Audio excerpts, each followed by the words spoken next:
York Harbor, summer of 1946. The war was over, but the city still carried its ghosts in the boarded-up storefronts, the ration cards that hadn't yet disappeared, and the eyes of those who waited at the docks long after the ships had gone. The skyline, proud and wounded, stood like a monument to everything that had survived and everything that hadn't. Among the hundreds who lined the wooden planks of Pier 86 was a young woman named Eleanor Davis, barely 30, dressed in a faded green coat that once belonged to her mother and clutched tightly around her shoulders like a shield. She came here every day at the same time, no matter the weather, holding a worn photograph of a man with a sharp jaw, wide smile, and eyes that seemed to promise something beyond war.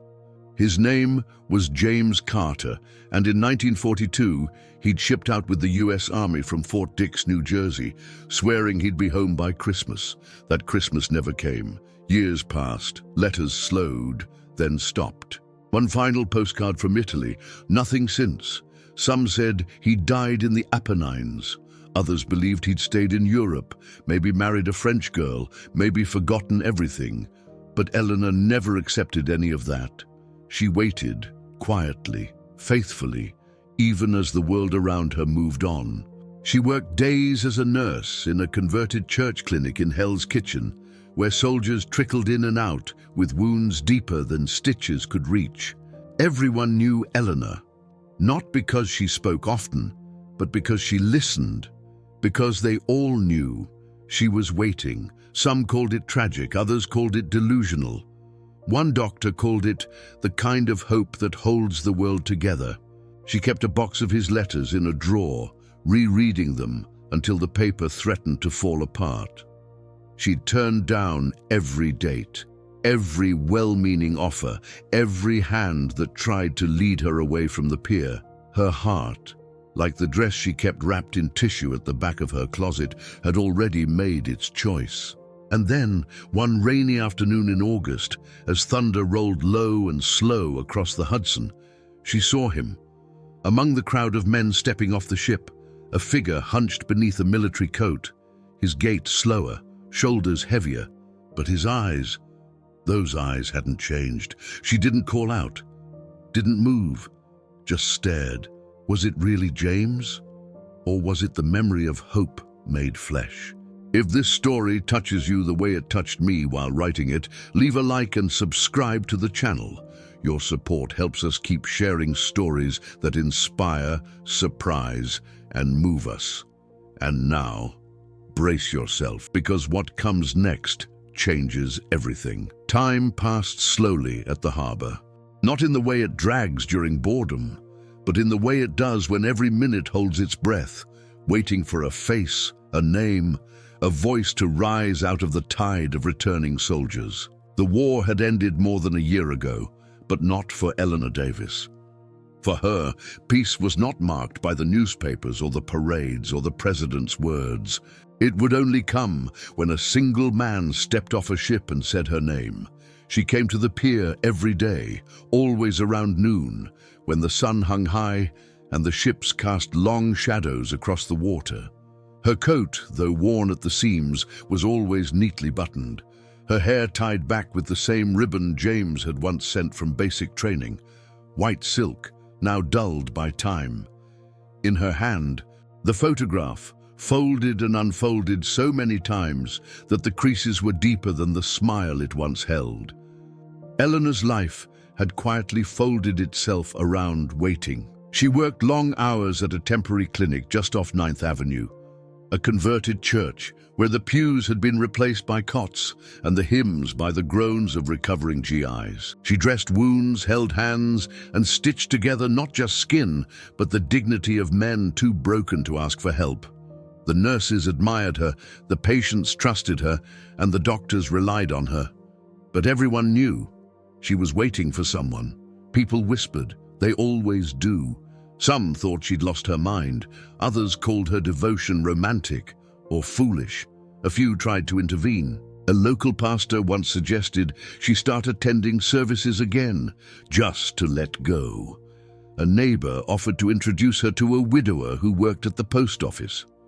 But Eleanor would only smile politely and say, "Thank you, but I'm not done waiting yet." Because she wasn't waiting for a ghost. She wasn't clinging to fantasy. She was holding on to something real.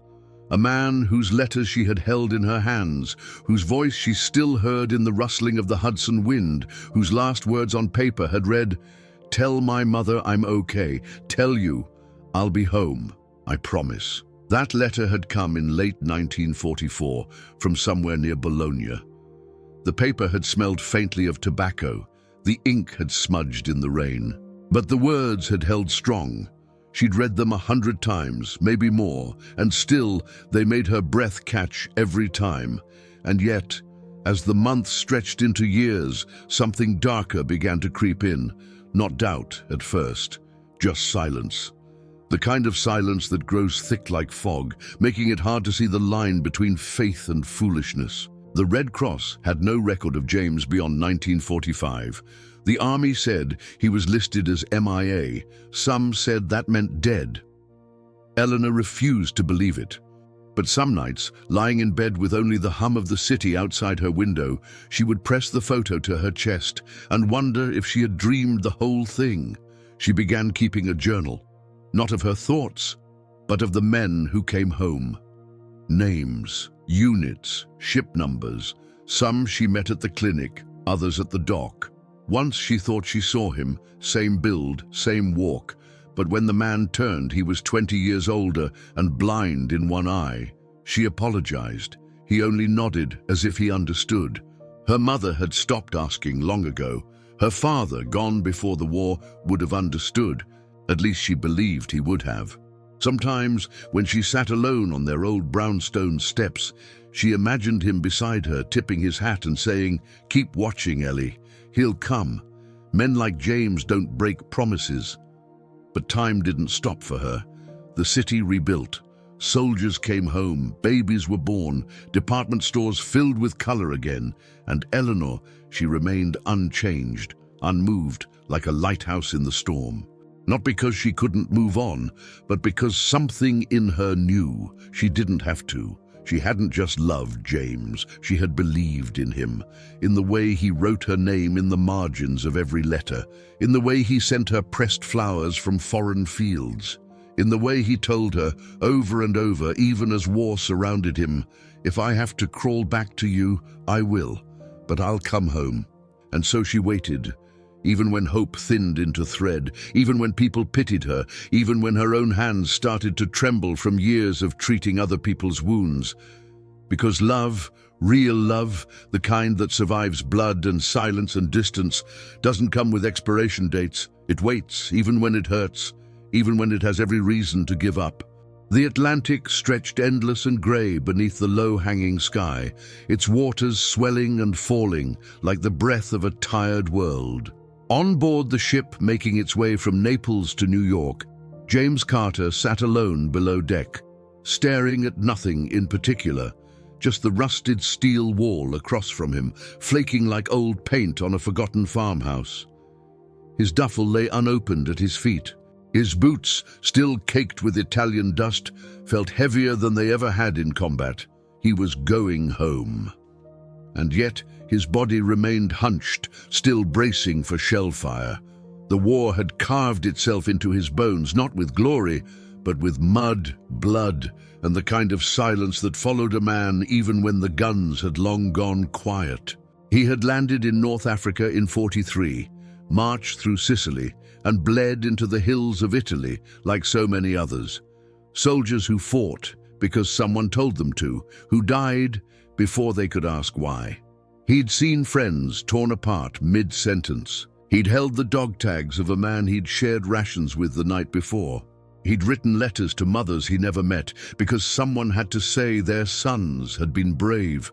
But what haunted James the most wasn't the violence. It was the moments in between, the waiting in cold trenches, the long silences after orders came down, the stench of damp wool and unwashed fear. And above all, the memories of voices that vanished mid-sentence, like Charlie, who'd made him laugh all through Anzio, then vanished in a blinding flash one afternoon in April. James had been declared missing in action after Monte Battaglia. A shell had buried him under rubble, broken his ribs, cracked his left leg in 2 places. When he came to hours later, he was in a field hospital near Bologna, surrounded by strangers speaking English with different accents. Tennessee, Boston, Chicago. He didn't know his name for 3 days. When it came back to him, the first word he whispered wasn't James, it was Eleanor. He hadn't been able to write from the hospital.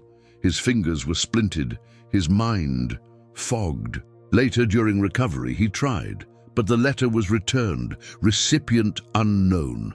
He sent another and another through Red Cross channels, through friends. Silence.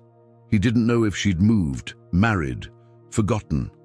That silence dug deeper than any wound.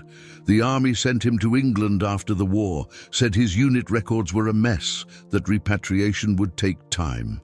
But James knew the truth. Men like him, injured, misfiled, forgotten, they didn't make the headlines. They didn't get brass bands on the docks. They waited or vanished. And then came the whispers. Blacklists, questions, suspicions. Men who'd spent too long overseas were eyed carefully. Had they seen too much? Had they gone native? Had they come back different? James felt the change every day. He didn't sleep like he used to, didn't smile like he used to. Some nights, he'd wake up reaching for a rifle that wasn't there. Once, in London, he broke down in a train station because someone walked past wearing Eleanor's perfume. He never told anyone. When repatriation finally came through, James hesitated. For a week, he stared at the ticket in his hands. What if she was gone? What if the docks were empty? What if the face that had once lit his world now turned away? But he knew this. He had promised her. Not just in letters, not just in words. He had promised in every breath he'd taken after Monte Battaglia, in every heartbeat that refused to stop even when the pain said it should. He had survived for her. And now, whether she waited or not, he would go back and keep that promise. As the ship neared New York, the skyline began to emerge. First like a ghost, then like a certainty. James leaned against the rail, the wind sharp against his face, his knuckles white on the metal. He didn't look for parades or banners. He searched for one face, one figure, someone still standing after all this time. He didn't expect forgiveness, he didn't expect joy. He expected nothing except the chance to see her once more, to see if the woman who lived in his memory, who held his every hope together, was still real. And if she wasn't there, if she had moved on, he would understand. But he had to know. Because sometimes it isn't about coming home to a place. It's about coming home to a person, even if you no longer know who you are when you arrive. It wasn't the kind of moment that stories or songs prepare you for. No orchestra, no cheers, no slow-motion embrace. Just the hum of diesel engines, the shuffle of boots on wood, the steady beat of rain against the brim of Eleanor's hat. She stood exactly where she always stood, 2 feet back from the painted white line, left of the third piling, close enough to see faces but far enough to hold herself together if none of them were his. Her coat was soaked through, clinging to her skin, and her hands trembled, though she didn't feel cold. The ship had docked 20 minutes earlier. Men were already coming down the gangway, some laughing, others limping. All of them changed. She'd seen thousands of them over the past year, tall, short, hopeful, hollow-eyed. She had learned not to look too closely until she was sure. She had learned the shape of disappointment. She had learned to carry it home in silence. And then, through the fog and the crowd, she saw him. He didn't stand out, not at first. His shoulders were hunched, his coat oversized, the duffel dragging behind him like something he wasn't sure belonged to him anymore. His gait was slow, careful, as if each step might break something beneath his feet. His face was thinner, harder. A long scar ran from the edge of his left temple down to the crease of his cheek. His hair had gone from golden brown to a muted ash, but it was him. She knew it like breath, like pulse. Eleanor's legs refused to move. Her mouth opened, then closed again. No sound came out. All the words she'd rehearsed, All the ways she thought she'd greet him. Collapsed under the weight of the moment, she just stared, eyes wide, as if trying to memorize him all over again. And then, as if pulled by something older than memory, his gaze lifted, met hers. James froze mid-step. For a long, suspended second, the dock fell away. The war, the years, the letters that never came, the ones returned unopened, all of it dissolved in that one glance, in that one silent reckoning. Neither of them moved, neither of them smiled. They simply looked, as if trying to believe the other was real. And then, slowly, James took one step forward. Eleanor didn't run to him. She didn't cry out. She waited. She had waited for so long. It felt only right to let him close the distance now. When he stood in front of her, just inches away, she reached out and touched his chest. Fingers splayed over the spot where his heart beat steady beneath the wool of his coat. She didn't press, didn't clutch, just touched. He didn't flinch. He closed his eyes and let out a breath that had been held for 6 years. They didn't speak. There were no apologies, no explanations, only the weight of presence, of being here together after all that had tried to keep them apart. James reached up and wrapped his hand around hers, still resting over his heart. His fingers were rougher than she remembered, but the way they held hers, gentle, certain, reverent, hadn't changed. He lowered his forehead until it touched hers. Their breaths mingled. The rain kept falling. Round them, families cried, shouted, laughed. Children screamed, "Daddy!" Women threw themselves into arms that had once held rifles. But in their small corner of the dock, it was quiet, not empty, full, so full it almost hurt. When Eleanor finally spoke, it was just one word, "Hi." James answered with a breath, half laugh, half sob. "You're still here?" She nodded. "I never left." He leaned back to look at her, really look. She saw the scars, the exhaustion, the fear still buried in his expression. But she also saw the boy who had kissed her on the front porch in 1942, who had promised to write, to come back, to try. He hadn't broken those promises. He'd just taken longer than either of them had expected. "I'm not who I was," he whispered. She answered, "Neither am I." And in that exchange, something shifted. Not everything healed, not everything forgiven, but understood, recognized, respected. They walked away from the dock together, hand in hand, their steps unhurried. There would be time to speak, to explain, to learn each other again. But for now, they didn't need to say much. Sometimes the deepest reunions are the quietest ones. The days that followed were not filled with celebration, nor with the smooth rhythm of lovers reunited, but with the quiet, halting cadence of two people trying to rebuild a language they once spoke fluently. One of shared looks, familiar routines, and promises spoken without words. Eleanor made up the guest room, though James barely used it.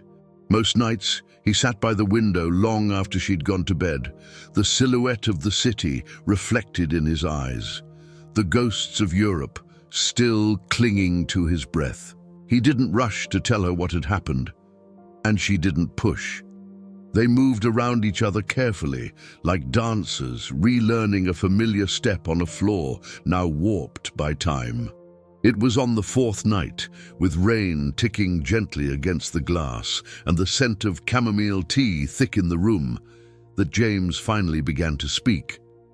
Not with a story, but with a question. "What did you tell people when they asked?" Eleanor didn't look up from her cup. "That I was waiting, that I still believed." He nodded, slow and heavy, and said, "I didn't think I deserved that." And so it began. Not in dramatic confession, but in the slow unfolding of truths too heavy to carry alone. He told her about the field hospital in Bologna, about the days he didn't remember, about the doctor who told him it was better to forget, about the letters he tried to send, how they came back unopened or never came back at all.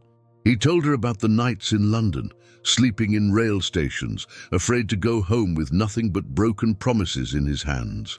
"I thought maybe you'd moved on," he said. eyes fixed on the rain. "I wanted that for you. I didn't want you stuck with a memory." Eleanor placed her hand over his gently. "I wasn't stuck, I was steady. There's a difference." She told him about the clinic, the soldiers who came in without names, the way she'd search each face, just in case. About the men who asked her out, the neighbors who pitied her, the letter she wrote every year on his birthday and tucked into a box she never mailed. "I didn't need the world to believe in you," she said. "I just needed to." There were moments it got hard. When James talked about Charlie, the best friend who died mid-joke. When he mentioned the child he saw crushed in the rubble outside Naples. When he admitted he hadn't laughed, not really, in 4 years. Eleanor didn't flinch. She listened the way she had in the clinic, with hands that steadied and a heart that held space. She didn't try to fix him. She didn't offer platitudes. She just stayed. And that, more than anything, began to stitch him back together. One afternoon, they visited her parents' grave in Brooklyn. She stood in silence, tears trailing her cheek, as James placed a small bouquet. Blue hydrangeas, her mother's favorite. "I'm sorry I couldn't keep my promise," he whispered, not to them, but to her.